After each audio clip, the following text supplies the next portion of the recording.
Hey guys, welcome back to the channel. कैसे हैं आप सब लोग? I hope you all are keeping yourself safe and healthy and fit.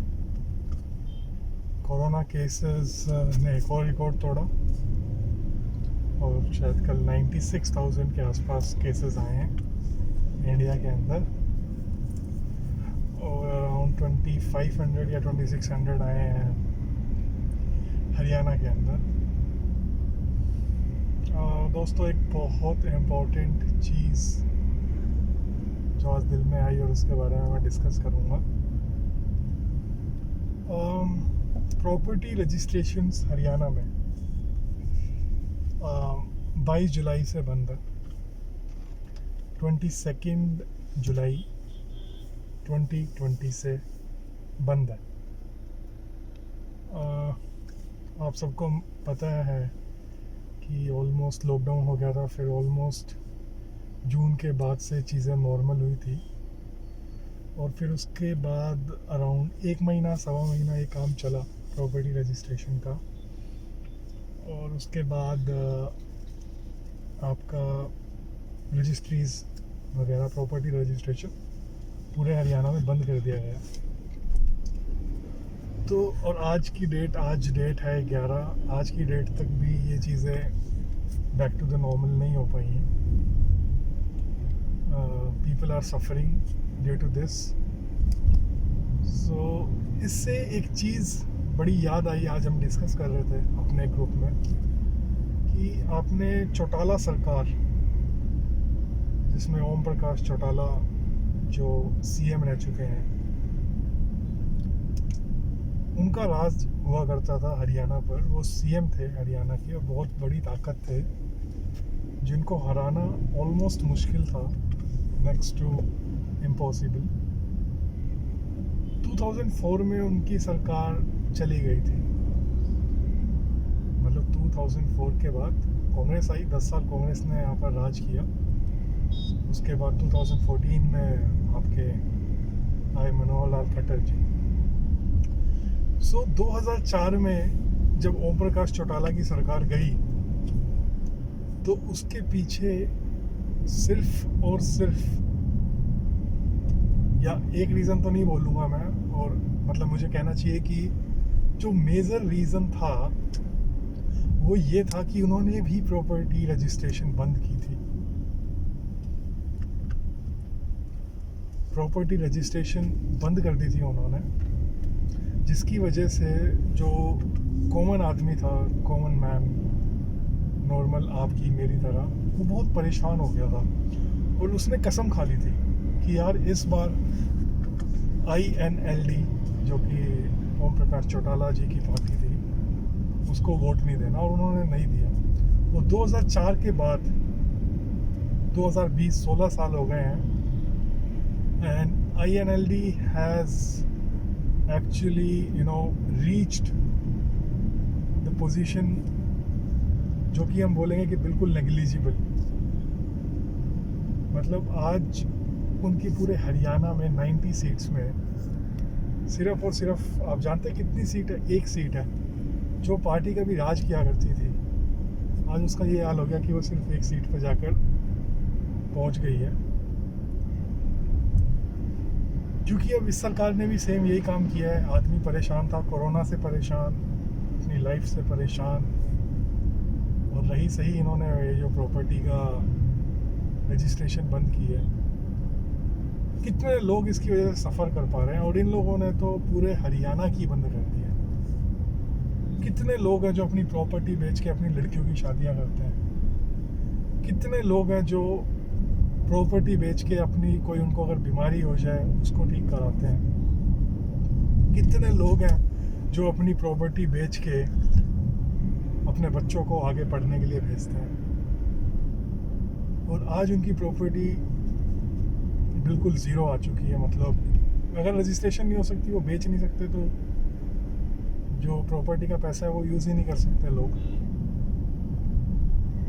क्योंकि corona virus है। लोग इकट्ठा नहीं हो सकते, लोग गैदर नहीं हो सकते, ग्रुप में नहीं आ सकते। इसकी वजह से हरियाणा सरकार जो करंटली बीजेपी और जेजेपी का गठबंधन यहाँ पर चल रहा है, उसको एक चीज़ का ये फ़ायदा मिल रहा है कि उन लोगों को कहीं पर भी किसी तरह का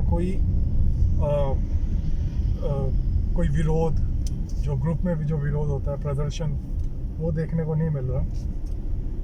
बट उनको मैं एक चीज़ बोल दूँ कि प्रॉपर्टी रजिस्ट्रेशन जब बंद की थी चौटाला सरकार ने, तो वो रीज़न था उनके हरियाणा से ख़त्म होने का। और ये वार्निंग है आप लोगों के लिए भी, जो करंट हमारी सरकार है हरियाणा में, जो कि बीजेपी और जेजेपी का कोएलिशन है, कि जो काम आपने किया है ना, अब कसम मानिए, और लोगों ने कसम खा ली है कि यार इस बार बीजेपी को वोट नहीं देनी। हरियाणा के अंदर कितने लोग हैं मेरे जानकार जो बेचारे परेशान हो चुके हैं, इस चीज़ से परेशान हो चुके हैं सर। मतलब उन लोगों को पैसे की इतनी ज़्यादा इमरजेंसी है और वो अपनी प्रॉपर्टी, अपने खेत नहीं बेच पा रहे जस्ट बिकॉज की रजिस्ट्रेशंस नहीं है। इन लोगों ने सारा सिस्टम ऑनलाइन करने की कोशिश की। वो ऑनलाइन सिस्टम इतना ज़्यादा इनएफिशिएंट है कि बस लोग इतना त्राहिमाम हो चुका है उनके माइंड में। अगर ये नॉर्मल टाइम होता ना सर, अगर टाइम होता ना ये, तो आपको हर एक तहसील के बाहर लोगों को प्रदर्शन करने को आपको देखने को मिलता।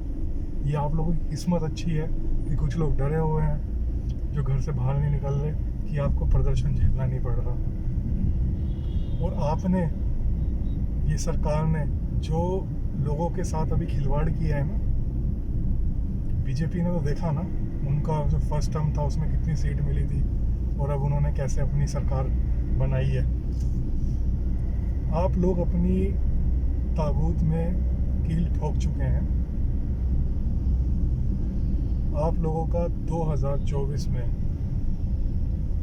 मैं एक बीजेपी वोटर रहा हूं, मैं आपको कसम देता हूं कि मैंने हरियाणा के अंदर,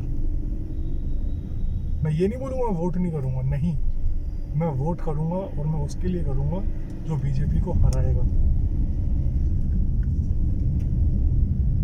जो बीजेपी को हराएगा मैं उसके लिए वोट करूँगा। क्योंकि सर, ना आप लोगों के यहाँ पर इस गवर्नमेंट में ना कोई सिस्टम है, और करप्शन, अगर हम बोलें कि करप्शन नहीं है तो वो गलत होगा। करप्शन उतना ही है जितना पैसा पहले सरकार, कांग्रेस की सरकार में देकर आपका काम होता था ना, आज की डेट में भी वही सेम हालात है, उससे ज़्यादा पैसे जाते हैं। कांग्रेस के टाइम में ये था कम से कम काम तो हो जाया करते थे। आपकी सरकार में तो सर काम ही नहीं होते हैं। एटलीस्ट कहीं कुछ प्रॉब्लम होती थी तो हम, एक पॉइंट तो था जाकर जहाँ बोल सकते थे कि भाई ये काम नहीं हो रहा, इसको देखो। उन्होंने 100 लिए, 50 लिए, 1000 लिए, 5000 लिए, काम तो हो जाते थे ना। आपकी सरकार में तो बस काम ही नहीं हो रहा। तो ये कुछ चीज़ें हैं।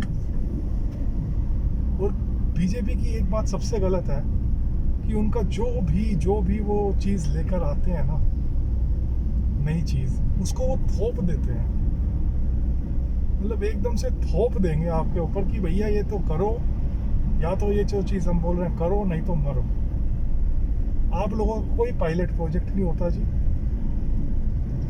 आप लोगों की कोई प्रोटोटाइपिंग नहीं होती किसी चीज़ की, आप लोगों का कहीं पे कोई किसी तरह की कोई टेस्टिंग नहीं होती कि पहले इस चीज़ को टेस्ट किया जाए, उसके बाद then we will implement it in the whole state और इन द होल कंट्री।